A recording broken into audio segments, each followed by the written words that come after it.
I say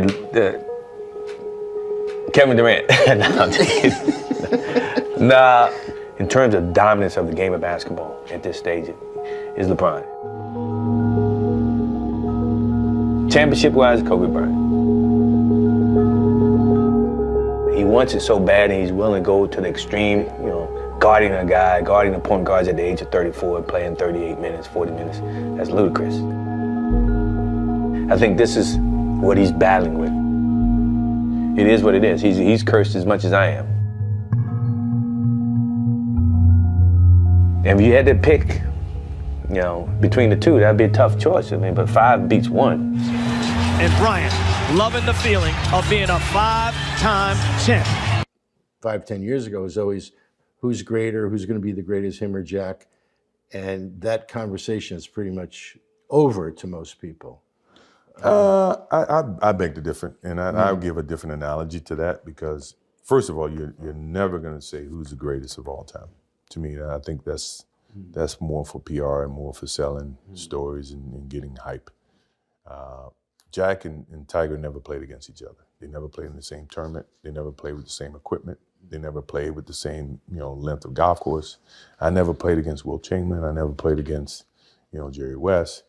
To now say that one's greater than the other is being a little bit unfair.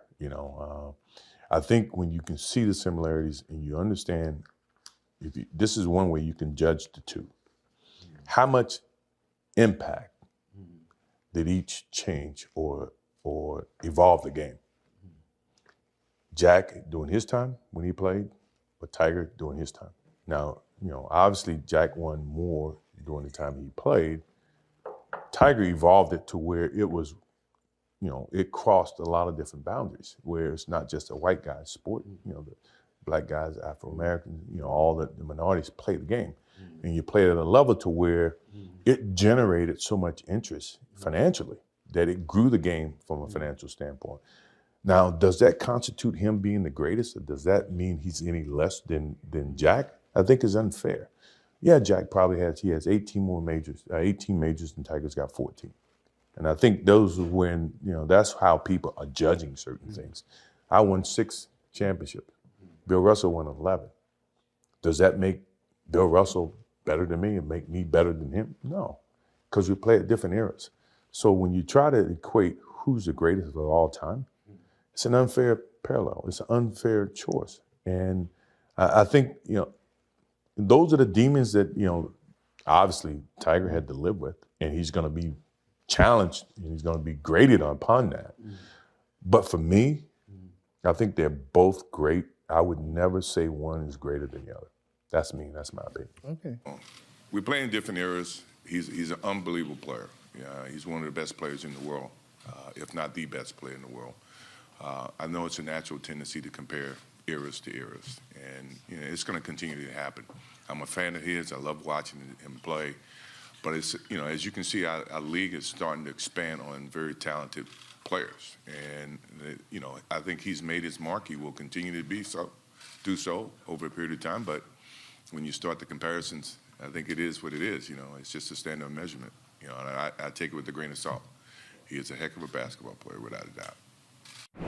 Robin Barbaren from Five Magazine in Germany. Michael, you just mentioned the last time you played here was 23 years ago during the McDonald's Championship. How do you think the global game has evolved since then?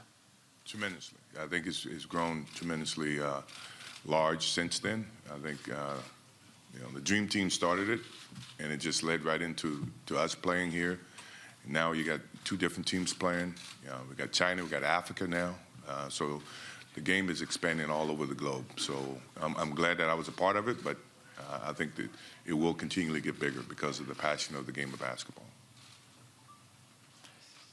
Okay, the next question is 5th row on the left. David Kalfa from Radio France International. Sorry, my question isn't related to Paris, but to Africa. Will NBA organize soon a regular season in Africa like this one? And to Michael Jordan and Mr. Lasry, would you be happy to see your team play a game in Africa, especially you, Mr. Lasry, as you were born in Morocco? I'm happy to play anywhere. So, if if Adam would love us to play there, I think for our team, we'd love to try to do it. The question is just a matter of the schedule. So I think it's probably easier to do during the preseason than during a regular season game. It's just hard, just for the travel. But I think we'd love to try to do that and be a part of it. Next question. And I'll just add to Mark's point, we don't have any plans right now to play either a preseason or regular season game in Africa. What we've been doing over the past several summers is playing with a collection of players, whether it was in outside of Dakar last summer or it's been in Johannesburg, that by bringing a group of players over, they can experience the community, we can do more activities in market. These games, whether it's regular season, is even tougher than preseason, but even with preseason, it's a very condensed schedule, and I think we can have a much greater impact by coming over in the summer, at least right now. Next question is on the third row, gentleman on the right in dark. Good evening. This question is for Michael. I'm Eric Michel from Le Parisien. I will ask you in French. Is that possible? Sure. Thanks. As long as someone's going to translate it, right? Okay. All right. Pourquoi vous êtes-vous associé avec le Paris Saint-Germain plutôt qu'avec un autre grand club européen comme Madrid, Milan, Turin?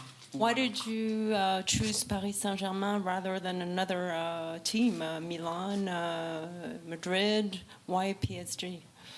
Actually, they came to us, to do a partnership. And Neymar was a big Jordan fan, so the transition was much easier.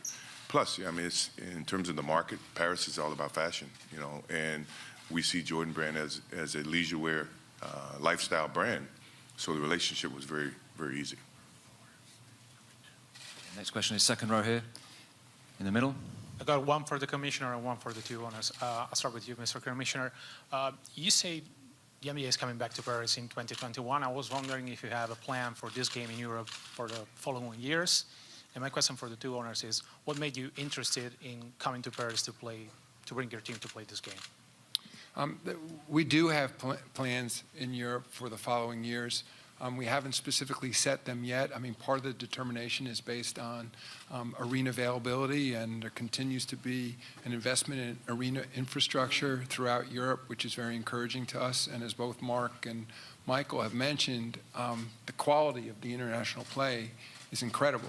Just look at the recent All-Stars that were named just in some time zone yesterday or today, but plus 25% of our league now is based on international players, and Europe, sort of, as a region, is still where the most international players come from in the NBA. So we're going to continue to invest in basketball in Europe, work with the local federations and clubs, and continue to bring teams over. The only real limitation is the way the current schedule is structured, and even as Mark and Michael know, one of the projects the league continues to focus on is what should a regular season look like in 5 years and 10 years from now, and maybe ultimately we'll be building in more windows to allow for more travel during the regular season.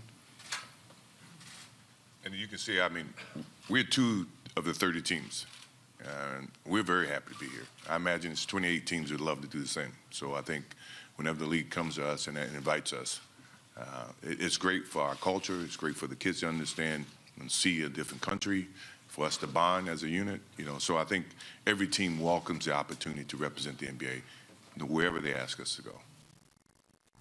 Okay, question is towards the back on the left-hand side.